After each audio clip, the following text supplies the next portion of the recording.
So yes, I'm Lucy Morgan, or Dr. Lucy Morgan, and I'm Head of Analytics and Modelling, which is actually quite new. So this is my first Man Huddle as Head of Analytics. I was previously kind of simulation lead at the unit, and that's still my main interest area, I would say. Today I'm going to be talking about this question of, do we need more hospital beds? And as Rachel mentioned, I'm going to be talking you through an app that we've built to try and build intuition for users in around this question. So before I go into that, maybe I think one of the things I wanted to say is that I found that poll very, very useful, actually, because there was quite a few people that responded that they didn't really know.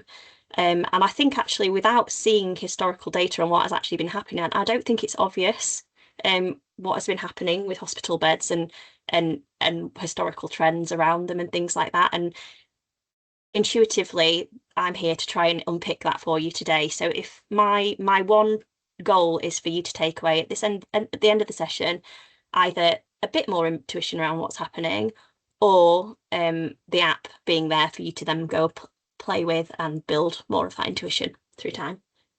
Okay, so let's kick off. I think the first thing we need to consider when we're thinking about hospital beds is what's been happening in the past.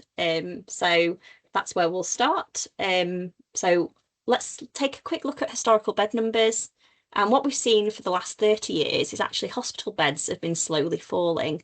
That might be quite shocking to some of you, actually. It was a little bit shocking to me when I first saw this, that over the last 30 years, the average across those years is that about 1.4% of hospital beds per year has actually been reduced effectively. So let's think about why that is and what's been happening at the same time. Well, historical admissions have been showing quite different behaviour. So over the same period, our hospital admissions over the last 30 years have actually been slowly rising. And I think that is something intuitively that we would all have guessed, because we're hearing quite often in the news or through our work, etc., that there's more and more pressure in the NHS. Admissions are rising, we need to do something about it, alarm bells, that kind of thing. So on average, over the last 30 years, what we've been seeing is about a 2.1% on average increase in admissions per year. So those two things seem counterintuitive. How have we been able to reduce the number of hospital beds whilst admissions have still been rising? Well, and spoiler alert from Rachel earlier, but the thing that's kind of come to the rescue a little bit in this is that reduction in beds has actually been primarily driven or enabled by this huge reduction that we've seen in length of stay over the last 30 years. So from 8.5 days average length of stay in 1994 all the way down to 2.6 days in 2025. So on average, that's a historical change of about 3% per year. But is this opportunity and is this well about to run dry? Are we heading into a danger zone where we've run out of rope from this opportunity? So let's think about this. So reduction in length of stay, it was never actually set out in any kind of plan that we would achieve this amount of reduction in length of stay. It's actually the result of many, many different things coming together. So medical innovation, service changes, all positive impacts have led to this reduction. But there's clearly a limit to this reduction. We can't have length of stay get to zero. Also, having spoken to like frontline staff, we're hearing that we don't think there's actually much additional work we can do to reduce length of stay. And the evidence points to, as we can see here, in the recent 5 years, that we're actually seeing more of a levelling off of that reduction over time. So everything is pointing to the fact that this opportunity is kind of running to an end. And I'd like to kind of point to an extra thing here as well that we need to consider. So we're all thinking about this move of hospital activity out of hospital to the community, and what that will leave us with is higher acuity patients in hospital, and inevitably they will have longer lengths of stay because of their higher complexity needs. So actually, we might start to see the reverse of what we've seen in the past with length of stay. So what are our options? Are we kind of heading towards a bit of an emergency? Well, let's think about what are the drivers of hospital beds and what basically makes up the number of beds that are required per year. So really, if we think about it from the perspective of not wanting to add any additional beds to the hospital estate, we've basically got three things that we can do. We could continue to reduce length of stay, which for the reasons I've just discussed, doesn't seem to be something that we can really run into or get much more from than we have in the past. We could increase occupancy. So occupancy is basically the proportion of our beds that are filled at any time. So on average at the moment, that's at about 90%. But it kind of has varied across the last 30 years. Sometimes it's been slightly over 90%, sometimes it's been nearer to 85%. During some periods, it was even a little bit lower than that. But there are obvious limitations with increasing occupancy. Obviously, occupancy can't go above 100%. And there are problems with actually increasing occupancy in general because of the natural non-homogeneous nature of our demand. So if we rely upon occupancy for saving us in this situation, we could run into problems when it comes to like winter pressures, etc. So we do need to be careful using that as an option. So I would say I'm kind of discounting that off the table as being something that we would lean upon. So that leads us with our third option, and that is reducing admissions. Now, there's been a lot of talk about reduction of admissions and a lot of effort put into reducing admissions at the moment, but so far those efforts have seemed to be at population levels largely unsuccessful. So what do we need to do in future to enable that reduction in admissions so that we don't run into problems?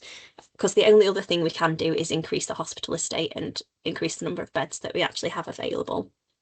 Okay. So those are the three drivers, and that's what kind of this relationship is what the app actually goes into and allows you to play with. So I'm now going to actually show you the app. The app is called Do We Need More Hospital Beds? This is the QR code for you to grab it yourself. I don't mind putting this up again and we can share a link to it at the end, but I'm just going to kind of pause here for a second just in case you want to kind of use your phone to get access and play with it whilst I kind of do a little demo on the screen. Give us a minute. I struggle with silence, so this is going to be really hard for me. But I'll give it a couple more seconds. Okay. Right, so let me just move to the app here. Right, so this is our app. It's called Do We Need More Hospital Beds? It's got two main calculators within it. So what I would say is that the methodology that drives both of these, or the underlying methodology behind both calculators, is the same. It just looks at the problem from slightly different perspectives. And depending on your perspective of the problem, you might find one of them easier to use than the other, and that's why we've provided two. So I'll talk through both of them during this talk, but we've also got a bit of an explainer if you come into the app cold and you can't remember what it's for, a little bit of an explainer of how to use it. And we've also got a note on the methodology, the data that underlies this, and kind of links to related work that the strategy unit have done, and also notes on any limitations and assumptions we've made. Because this is a very high level model, we're actually looking at national data, as you've seen in the historical plots that we've been looking at. It is, it does rely on a number of assumptions, so it kind of overlooks some parts of the problem that are more realistic. But I would say that one important thing to think about when you're looking at this app is that it's not a forecast. It's not trying to tell you how many beds are needed nationally in future. it's not going to get that exactly right, but it's all about trying to build intuition and explore the relationship between the variables within the model, rather than trying to give you a bullseye. This is the number of beds that we need nationally in 2035. Okay. Right, so let's look at the beds calculator to start off with. So what we have in the app is an assumptions kind of sidebar that you can actually go and play your assumptions into what you think might happen in future. So in this beds calculator, we're looking at the relationship between admissions, average length of stay, occupancy, which we've kept at a fixed value but can be changed, and the output of changing any of those three different inputs gives us a beds required by the 1,000. Now, what we've got here as default assumptions is what we think is a reasonable approximation of if behaviour was to continue in a similar way to it has in the past, out to 2035, then what are the number of beds required? So as default, we've got for number of admissions, the historic annual change was about 2.1% over the full period. So that our default is for that to continue in the same way. And similarly for average length of stay, we're looking at the behaviour of what we've seen in the past, trying to fit a model to that and continue that out to 2035, which is resulting in this small decrease in number of average length of stay over time, but it's very minimal. So under these assumed default criteria, what you can see here is that our expected number of beds required, taking into account admissions, length of stay, and the target occupancy, which is fixed across this whole period, we would be expecting to need 32,000 more beds nationally by 2035 than in 2025. So it's kind of hard to palette that a little bit. So if I'm trying to put that into perspective for you, then we have about 700 hospitals in England. So that's approximately 45 more beds per hospital if we were to share everything equally, say. Okay. So thinking about, let's just look at admissions, for example. If we think admissions might, we might be able to do something about this number of admissions, and we're actually able to reduce the number of admissions coming in to our system over time, and maybe they're not going to increase by 2.1% per year, but they still might increase, but maybe by 1% per year instead might be just a starting figure. Then we can start to play with that and look at what that does to the number of beds required. So here you can see that it was 32,000 beds, and there's still an increase in the number of beds required, but now it's 14,000 beds nationally instead of 32,000. So to again kind of relate that to if we were thinking about that, sharing all those beds equally across all the hospitals, that would actually be about 20 beds versus 45 beds in the original scenario. Okay, so this is just kind of trying to illustrate the impact of changing admissions, length of stay, and occupancy on that beds required. So you can start to think about it really from the, you know, how many, if I've got assumptions about how admissions can change, then what does that do to my number of beds required? Now, the flip side of this question, we kind of investigate in the admissions calculator. So the admissions calculator looks at it from a slightly different angle. Instead of admissions being one of the inputs, we now kind of backwards calculate the number of admissions we could support, given assumptions about the number of beds that we're actually going to supply. So under our inputs to the admissions calculator are the bed supply, length of stay, and target bed occupancy. Over the last 30 years, what we've seen is kind of this dropping off of the number of beds required by about 1.4% per year. So if that was to continue out into the future, and we were to continue to reduce beds in the way that we have before, and a length of stay is to continue in similar, looking at the behaviour that we've seen in recent years, then what you see is actually the number of admissions that we can support in millions is lower in 2035 than in 2025. So by about 2.3 million. Now, I'm not saying that we would continue to reduce beds in the same way that we have been doing. That's one of the things that we've kind of been saying is a bit of an alarm bell. So let's just say we think actually we don't have the maybe resources to increase the number of hospital beds at all. Then if we weren't going to change the number of hospital beds over what they are in 2025, then you can see that we can support a small number of extra admissions because the average length of stay is, you know, the default here is that it is still continuing to go down. But if we can increase the bed supply instead by about 1% per year, you can see that you can support a much larger number of admissions. So you can kind of start to kind of play back the other side of the story in terms of instead of thinking about it from the how many admissions we're predicted to have, you can start to think about it as like what is the planned estate that we're trying to build, and then what can we support under that? So what do we need to change to enable that? Okay, so just to go back to the beds calculator, because I think that the main I want to go back to my slides in a second, and I just kind of want to think about them. The main drivers here of the things that we're thinking about when we're thinking about beds. So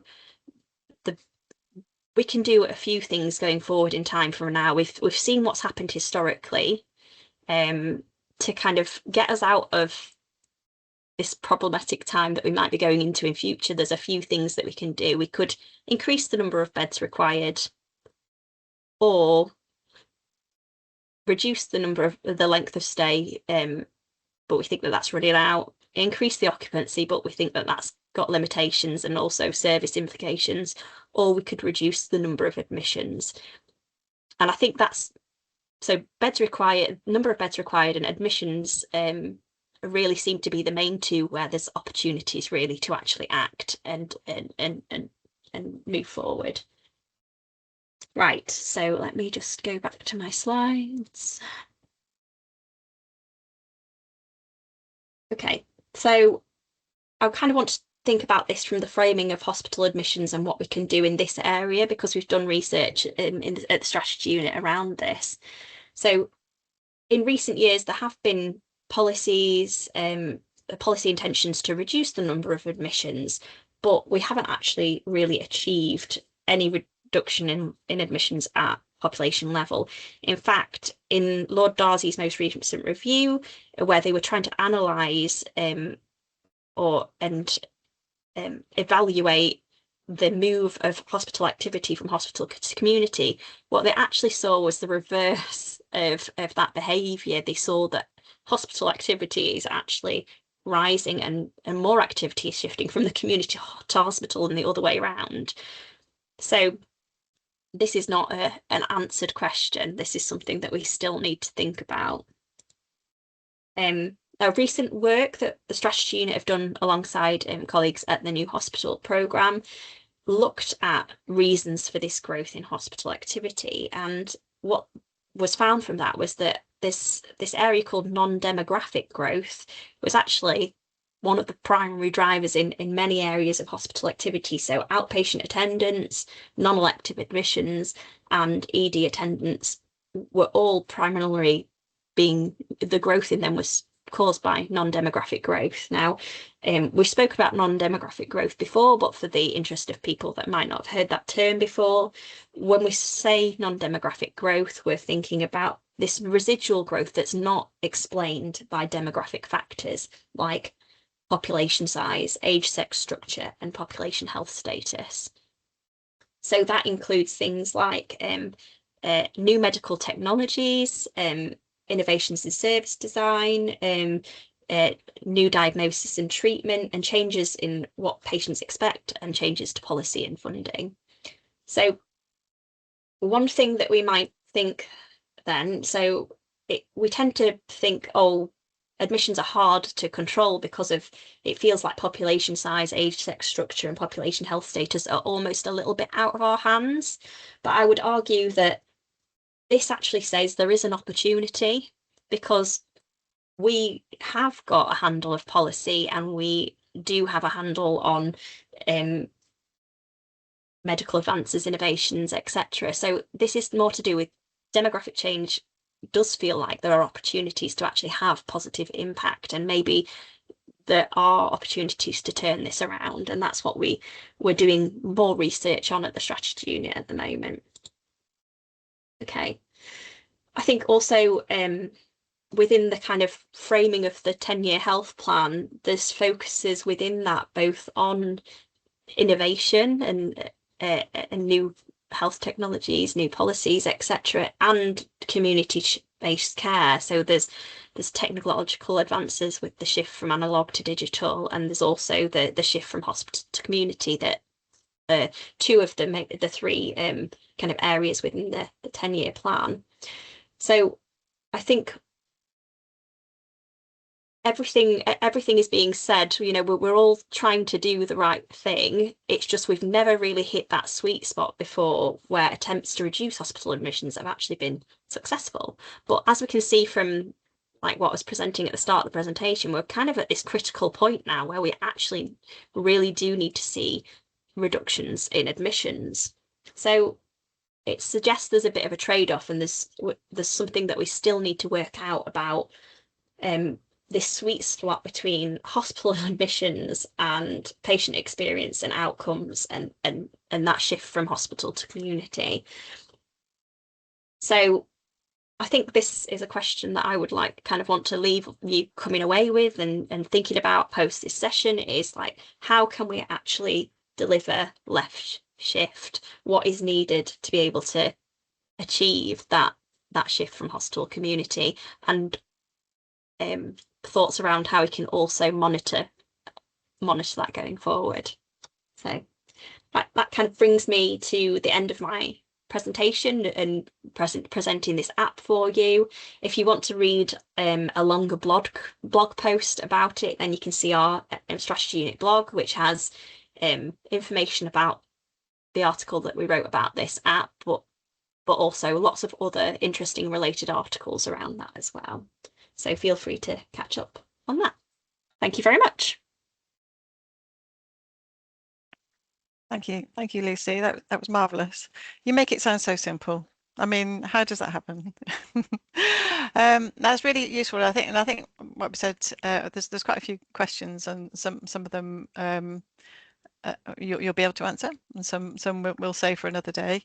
So I'll turn to those in a second or two. But I was really interested to know. I mean, I love the way it sort of simplifies things. It obviously isn't a simple situation. It's an incredibly complex situation. But was there anything in particular that surprised you about this? You talked about being surprised about the reduction in length of stay. Was that the main thing? For me, I think because I'm relatively a relative newbie to the NHS, so this is like my second year of working here. So when I first saw the data on how beds had reduced over time, I was like, how? Yeah, that's not what I'm thinking. Yeah. It was that intuitive thought of like, well, I've seen lots prior to that, I'd seen lots about admissions rising. So the fact that beds had come down to me was just it took me a little bit of time to think about that. And obviously length of stay, when you point it out, it's obvious, but I think that's the whole point of this app. It's that we're kind of trying to get people to make a realization, I guess, and to intuitively see that one could not happen without the other. Absolutely. So I do have some questions, and some will be the more technical ones, which I think you'll be happy to think about. I think there'll be some ones which are helpful in how this app may develop in the future. I've now quite simply got to find where I've hidden my Slido screen, because I think that'd be awfully helpful if I could share the words. So let's see where we're going with this one. And I think I think it'd be useful for people here to also think that we can, maybe the ones that we can't answer today, that we can come back to, because I think there's some really interesting perspectives which have been shared on Slido. So I'm just flicking through them. I'm going to take them from the, I'm going to pick the ones which I think you can see them. You can pick them yourself. But I'm going to pick one or two, and then we will see how far we get with working through these. So the one right at the top, which and these are the most recent ones. So the one at the top is basically saying, is it possible to share the model through GitHub or something similar? This person says they think it could be a really good tool for local business planning, but would want their own figures. So, and a possible split between medicine and surgery. So I think this is a question that's come up a couple of times. This is presented as a national model at the moment. Everybody in the audience almost certainly will be wanting their version of it. So I suppose the two questions are, is that possible? And what would they need to make that happen? So I've put into the chat now I can the see. Git repository. So that's public, so you can look at Okay. that. What that has in there is the admissions calculation and the beds calculator. Okay. And you would just have to I guess it's the data file that connects to them that has all the Okay. national data in it. So and it's quite easy to actually see what data what data's gone into there. It's like number of beds historically, admissions historically, etc. So if you had that for your hospital, then yes, you could produce something similar. But I should reiterate again, it's not a forecast. It's Yeah. more it's Mm.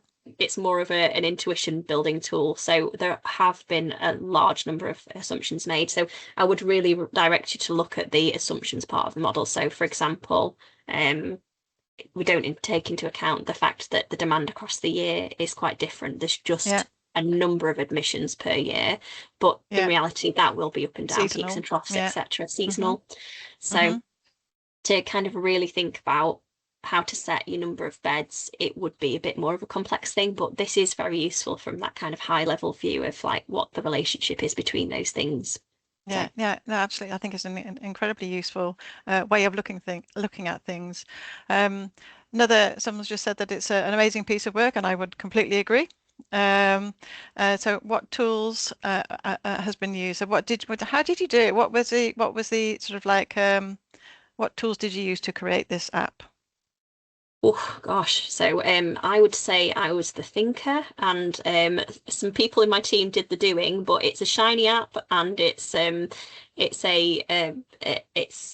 all built in R. So the beds calculator and the admissions calculator, which were the parts that I supplied, were just made in R code and they're small functions. And then they kind of Sarah and Heather, who are in my team, made some magic happen and made the app interactive. So I wouldn't say I'm a Fantastic. shiny expert myself, but they made it look really nice. So I hope Okay. that answered your question because I get confused by terms like stack. Yeah. Uh, but I'm sure it is. So another question here is the historical length of stay reduction in elective or non-elective admissions? So is it all admissions, and does it, this would probably be in the code if people wanted to inspect it, but does it include same day or zero length of stay admissions? Because that's everybody's favorite because they're dealt with separately in different places. They are, yeah. So this one, it does contain all admissions. We've Okay. made some assumptions around what a 0 day admission actually like length of stay around that. So that again, that's just going to be one of the slash assumptions slash limitations of the app. But yes, they are all grouped in there, and how we deal with them is documented in the app. Okay. Okay, that's wonderful. Another question here, and this is about what would you suggest, or how would you suggest rather, virtual wards be represented in the model? So would that be as an admission reduction or a way to meet increase in expected beds needed? Oh, that's an interesting question. So, uh, I guess to me, virtual ward speaks to a way of removing an That's it. an admission. Yeah, So it would be more about thinking about how much of an admission reduction that would be. I yeah, wouldn't be necessarily including those in the number of expected beds needed. If you were, uh, I guess this has been built from the perspective of actual admissions that have been done in the past, not really taking into account virtual wards. yeah. So might need a bit more thought on that, but that's it's an interesting consideration. So thank you for bringing that up. Yeah, I think this is so virtual wards are one of the solutions, I guess. So this it doesn't they would impact on the numbers in the modelling, but they wouldn't change what you have because they are historically, unless they are coded Yeah, as an admission. So and this will vary between different areas. So this is when the local nuances in how things are coded would come into sort of people developing their own plans. I think it's very much part of the plan for the future of a means to reduce admissions in the hospital setting. So I think that's how it would fit. Okay, so I looking at another question. So yeah, this is the question that everybody I would normally be asking is, so how are we going to use this? Has it how so this feels like it's a such a sort of an excellent representation of these simple of the key elements that people are really interested in, and like so the impact on the 10-year plan, and so on and so forth. So has it been used? How has it been used so far? And as far as you know, how is it going to be used? I think that this is how it's going to be used. So this is the type of thing that it's ideal for this kind of dissemination piece It's and up this to us. like it's about it's about taking it to audiences and helping them along with the intuition behind that relationship between the beds, admissions, length of stay, and occupancy. So it's it's not a tool um for direct decision making support, is what I'd say. It's more about this. It's kind of forms a part of our suite of toy models actually. So we've got a number of toy models at the strategy unit that um, I would say they're like demonstrators of a type of behavior or demonstrators of a relationship that are very useful for kind of demystifying what's happening, um, but not necessarily focused on solving one specific like national problem, for example. So Yeah, no, that's very helpful. So it's one of the tools that people can use as part of the bigger sort of decision making process. And I think it's going to be really useful. And I've got one or two. I've got a few more questions. I hope not to exhaust you. So we've got 5 more minutes if that's okay. So yeah, sit back, relax, and I'll ask you a couple more questions. So a question here is sort of saying that given the analysis, as you can see here, showing the importance of non-demographic growth factors, why does so much discussion blame demographics? Good question. I think it's a really good question actually, that one. And I think it's actually that um it's because non-demographic growth is hard to grasp onto, and it actually wasn't something that came up in the Lord Darcy review, so it's not necessarily something that people have been talking about. So like non-demographic growth is a residual. It's like the bit of growth left over after all the things that we can really put into a box have been considered. And it contains a number of things that are almost hard to track, like the impact of new innovative technologies and the impact of patient expectations on growth, etc. So it, I think by giving it a name, we've almost made it like sound very simple because we're just like, oh, it's just non-demographic growth, guys. But it's a lot of things. So a lot of active Yeah, research is going on in non-demographic growth and trying to split that out and think about how we can measure it in future, etc. So I'd say it's an active and growing area of research, and that's probably half of the battle of why it's not really been talked about. Absolutely.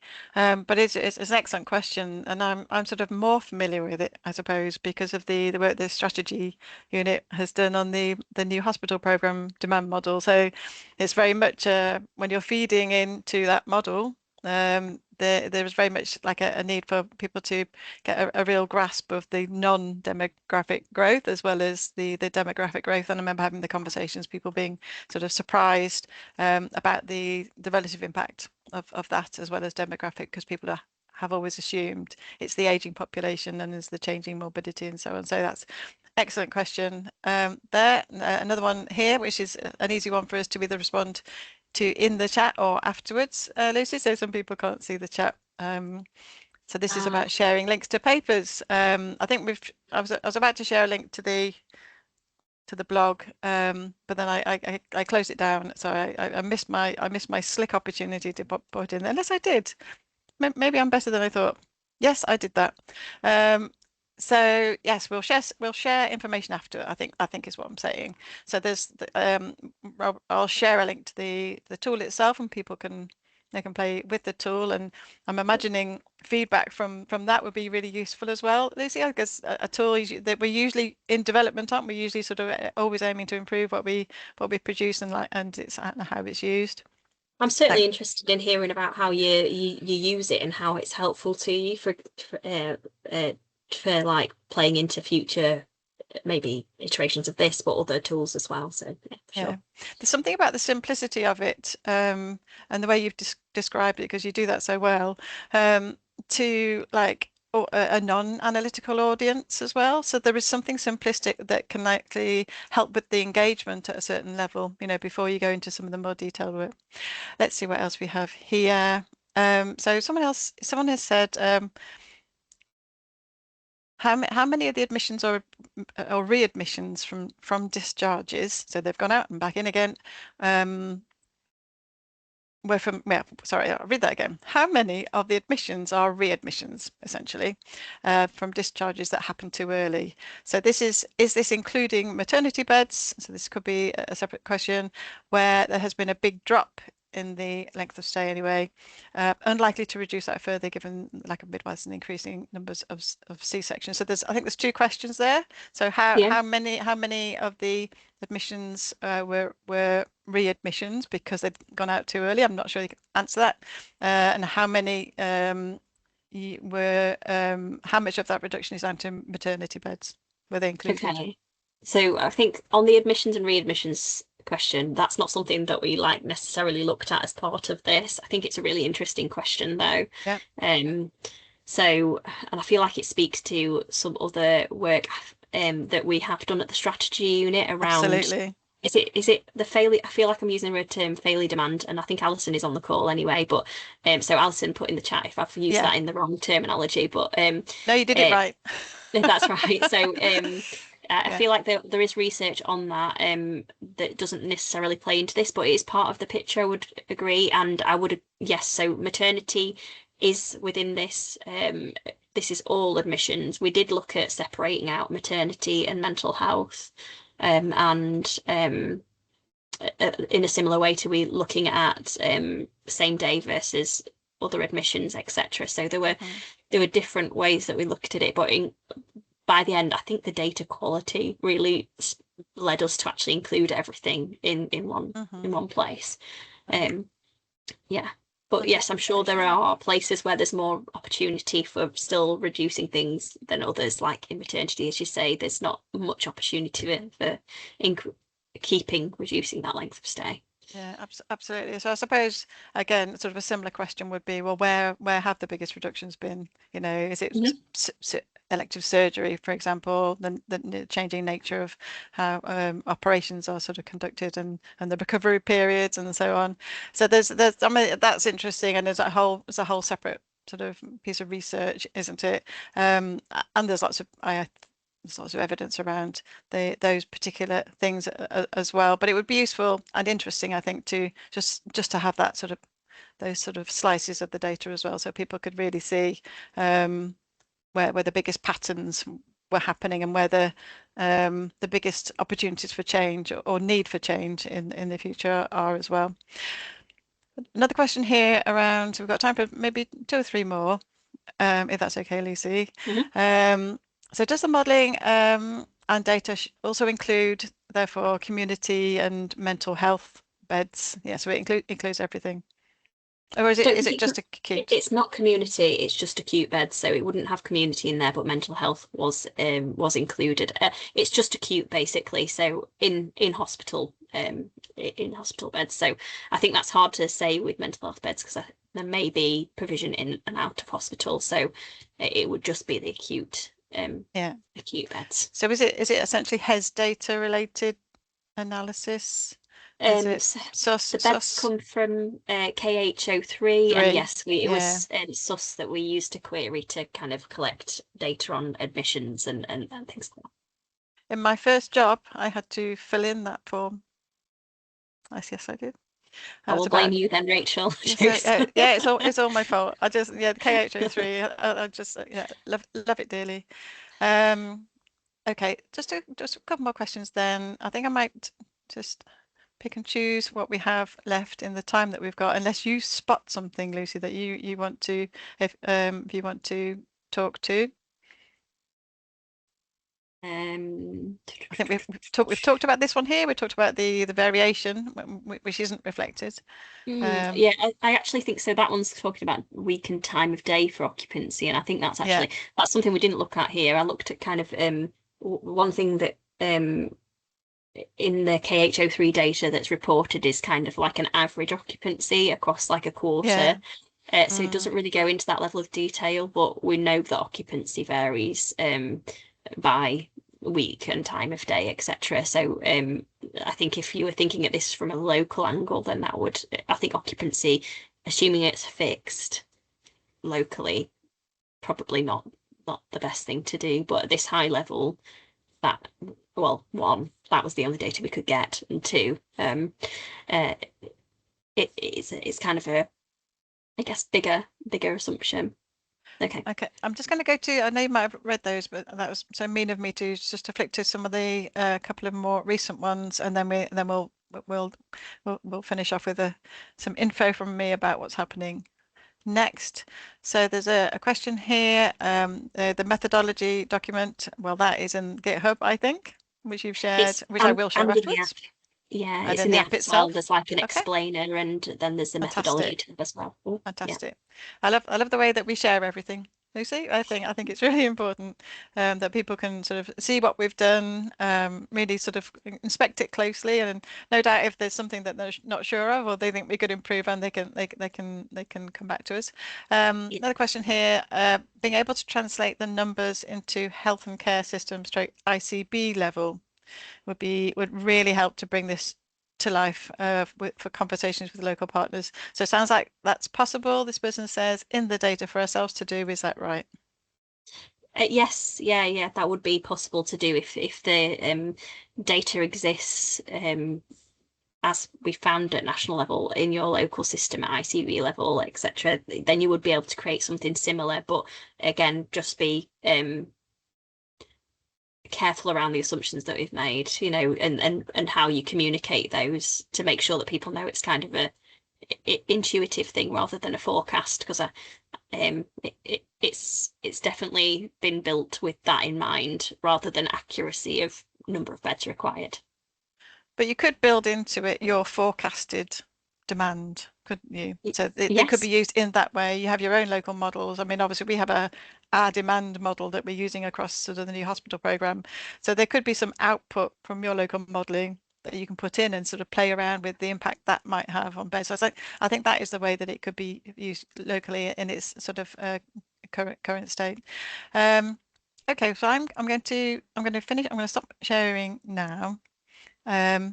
Because I'm going to share another screen. But I would just say, as I'm sharing my screen, just to say what's coming up next, I would just say thank you, Lucy, very much for sharing that with us, and thank you for the time as well. We really appreciated you joining us. You've been here before, and you'll be here again. I know that. Thanks for having um, me.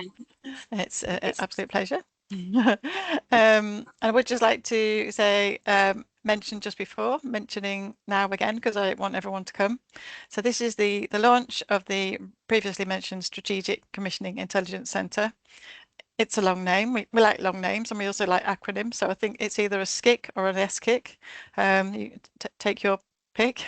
That's gone all poemy. So this is the launch of the SCIC, and that is next week. That's the 13th of August between 10 and 11. If you can't click this link here, I'll include that link on my post Huddle email to everybody, along with links that people may not have been able to see in the chat.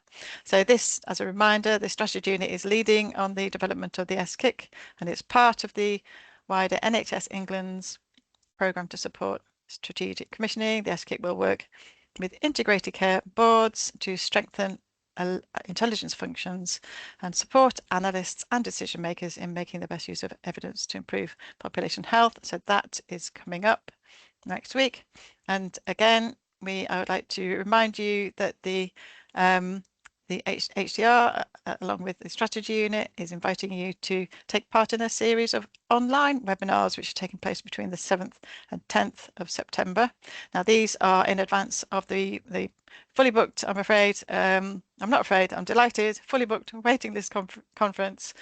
And I do really highly recommend that you take a look at these, mostly one hour online webinars, and they're free to anyone to attend, and they set the waiting list conference up very nicely, and you'll have content there that you won't have seen anywhere else. So it's all new content. Familiar faces, I'm sure, for some of you, and I've seen one or two people in the audience who actually might be presenting at theirs as well. Now, I have to remind you, please, following each of our sessions, I'll be sending the link to the short feedback forms, very short. That is me. Look at this. Don't I look nice with my hair like so, and I've got the pink top on? So that's me. I'll share the link later if you can't access it there. So coming up in the next few huddles. Not just this. It seems to have gone in the wrong order. Please contact me if you'd like to present your work. That is, I do mean that, but that is not the first thing that I wanted to say. So next session, we've got admission thresholds with Stephen Wyatt and Andrew Hood from the Hood from the strategy unit. Actually, I think it might be Andrew Ward. I might have got that wrong. I will double check. And then following that, we have Midlands Prevention Pathway Toolkit on the 17th of September. We then have, into October, we have Better Homes, Better Health Insights from Linking Housing and Health Data. That's with Tom Prendergast from the Health Foundation. And the next one I will tell you about is the Exploring Workforce Opportunities for Analysts. That's into November now. That's with Neil Morgan and John Adamson from the CSU. We're also will be welcoming Fraser Batty from the strategy unit, and he's going to be talking to us about leadership for analysts. And I've mentioned already the Strategic Commissioning Intelligence Centre. Well, Claire's going to come back, and we're going to be giving you more insights on that in the future as well. So I think that's the end. That is the end. I shall indeed stop sharing. Where is everybody? And I think we're nearly at 12 o'clock, so I think I'm going to be finishing just a couple of minutes early. And I would just like, thank you everybody for coming. Thank you, Lucy, again. And I'll see you all hopefully at the launch of the SCIC next week, and then after that in approximately 2 weeks. So thank you very much. Bye-bye, everyone.